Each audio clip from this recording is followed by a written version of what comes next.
Hay aflicciones que nos afectan y nos agobian en la vida. Son aflicciones profundas.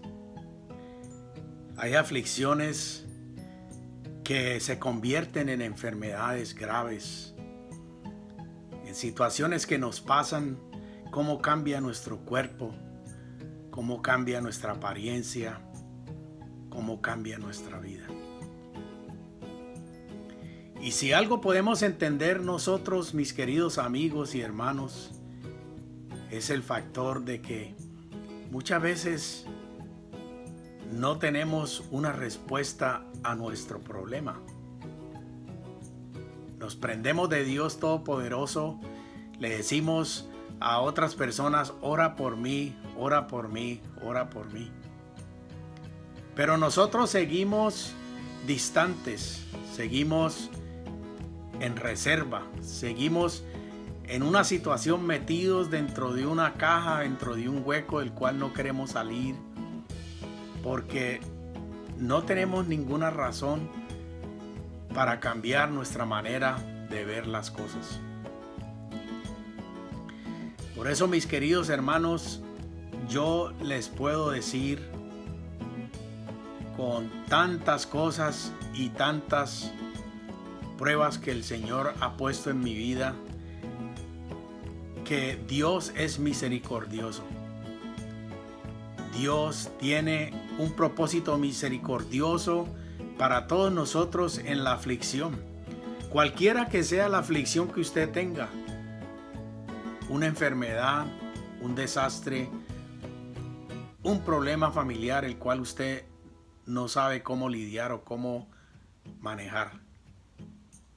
Entonces Dios, a través de este sufrimiento y de esta aflicción, es como Dios nos da la oportunidad a nosotros de acercarnos a Él. Recuerden que Dios no nos da esa enfermedad. Dios no está interesado en darnos esa enfermedad y ese sufrimiento. Lo que Dios está interesado es en nuestra salvación y en nuestra alma, en nuestro espíritu. Cuando Cristo vino a la tierra en carne y hueso como usted y yo, el mismo Dios Todopoderoso de los cielos se hizo carnal para vivir entre nosotros, para poder permitir que su Hijo llevara el mensaje de la salvación. Dios no estaba interesado en mandar a su Hijo a que curara su enfermedad y la mía. Dios no estaba interesado en eso. Dios estaba interesado en el alma pecadora, en todos aquellos que estábamos pecadores, que estábamos pecando, en todo el ser humano del mundo entero que estaba descarriado y sin ningún rumbo.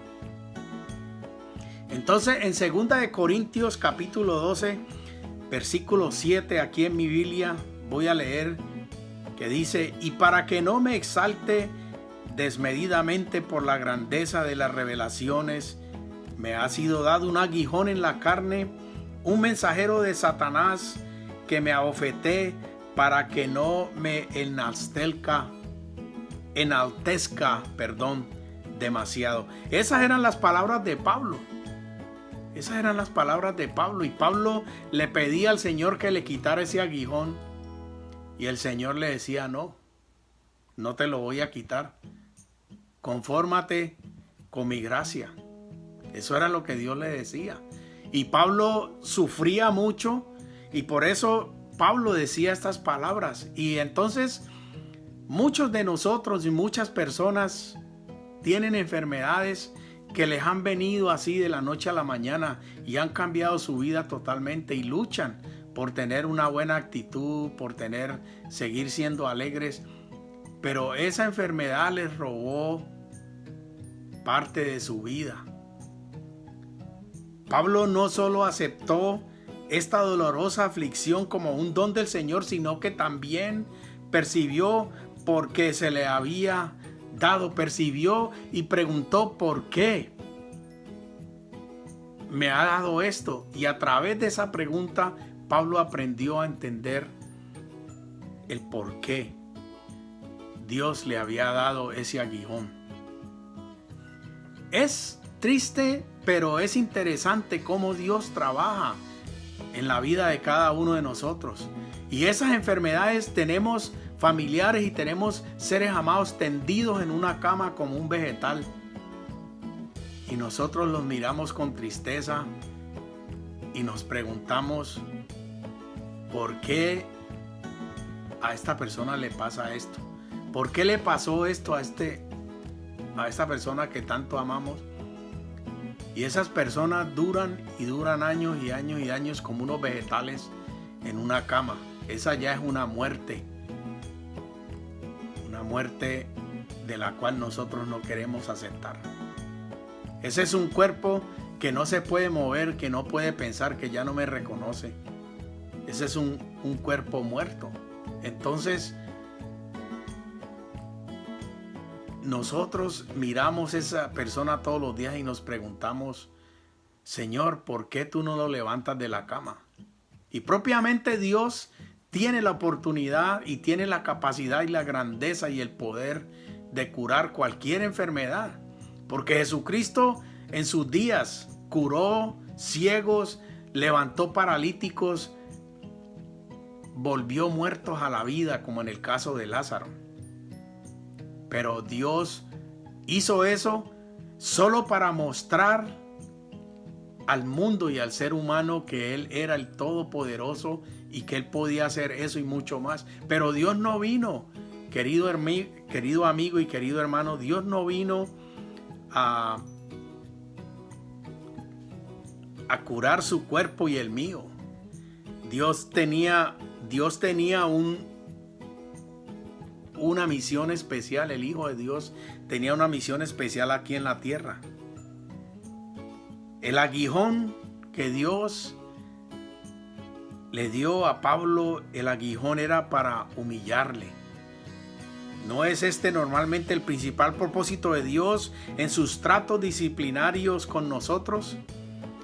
En el caso de Pablo, aquella aflicción no tenía un sentido correctivo, sino preventivo.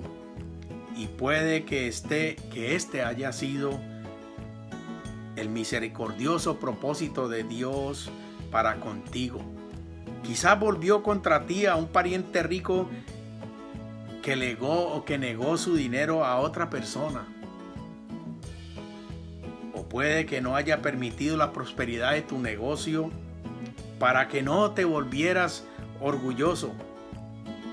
La efectividad del aguijón de Pablo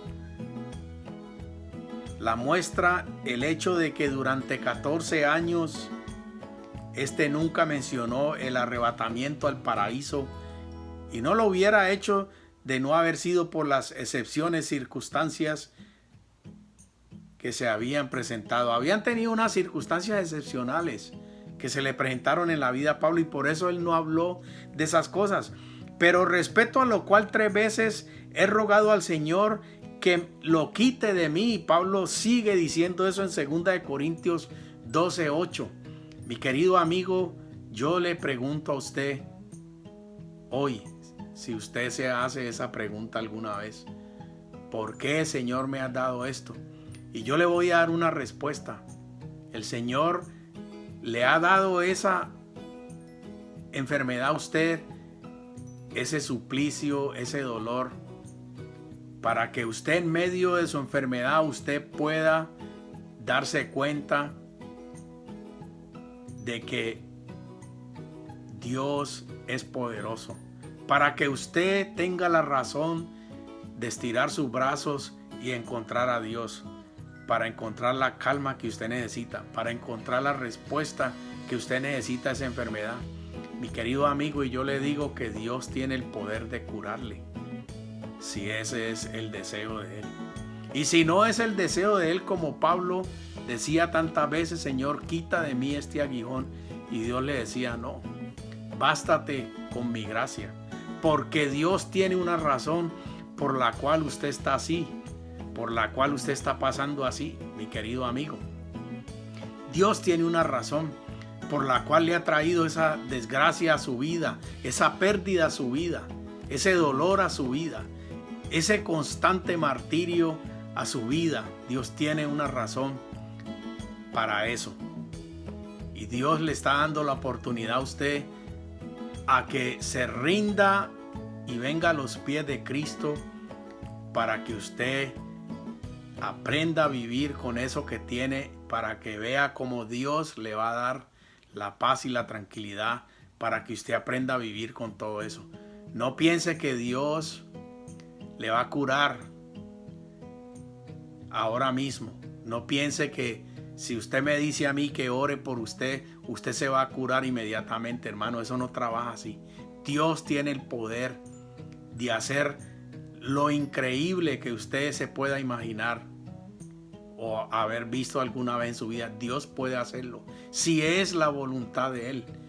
Pero Dios tiene una razón para usted estar en esa condición. Este cuerpo de nosotros se va a volver viejo, se va a volver débil, se va a arrugar, se nos va a caer el pelo, se nos va a caer todo, hermanos. Todos los días que nos miramos al espejo, nos damos cuenta que hemos perdido un día más de nuestras vidas. Y cada día que nos miramos al espejo es un día del cual nosotros no podemos recuperar. Así que, ¿qué estás esperando, querido amigo? ¿Qué estás esperando para estirar tu mano y buscar a Dios? Y decirle a Dios: Señor, ten misericordia de mí, quita de mí este aguijón. Como decía Pablo. Pablo 3 veces rogando al Señor le pedía que quita de mí este aguijón. En 2 Corintios 12:8. El aguijón no volvió a Pablo en alguien disgustado e irritable, lo movió a orar. Esto nos lleva en segundo lugar al objeto de su oración. El Señor Jesús, como muestra claramente en los versículos bíblicos que encontramos, amigos. Señor, quita de mí este aguijón. Esta es una prueba decisiva de la divinidad de Cristo y también un claro indicio de que podemos dirigir nuestras peticiones tanto a Él como al Padre. En Hechos capítulo 1 versículo 24 y capítulo 4 versículo 24 se dirigen oraciones al Hijo. Cuando estaban siendo apedreados, Esteban aclamó al Señor, y como yo lo encuentro aquí en mi Biblia, decía: Señor Jesús, recibe mi espíritu, y le rogó que no tuviera en cuenta aquel pecado de sus ejecutores. En Hechos 7, 59 al 60, tras la conversión de Pablo y antes de recibir la vista, Ananías le dijo al Señor que Pablo tenía autoridad de los principales sacerdotes para aprender a todos los que invocaran su nombre. Hechos 9, capítulo 9, versículos 10 al 14. En 1 Corintios, capítulo 1, 2, queda claro que era común entre los cristianos de la iglesia primitiva invocar el nombre del Salvador. Mis queridos amigos, mis queridos hermanos, yo espero que usted entienda y que reciba este mensaje, que es la palabra poderosa del Dios que está sentado en los cielos a la diestra. Tiene a su Hijo sentado, a su Hijo Jesucristo sentado a la diestra de Él. Mi querido amigo, Dios tiene el poder de levantarlo a usted de la cama, si es la voluntad de Él. Pero Dios tiene una razón para darle ese aguijón. Mis queridos amigos, que Dios les bendiga y espero que reciban este mensaje de todo corazón, con un corazón abierto y un oído abierto, para que ustedes entiendan las razones que tiene Dios en darnos los aguijones que nos da a cada uno de nosotros en nuestras vidas. Mis queridos hermanos, esta es la palabra de Dios. Les habló su hermano en Cristo, Julián Rizo. Amén y amén.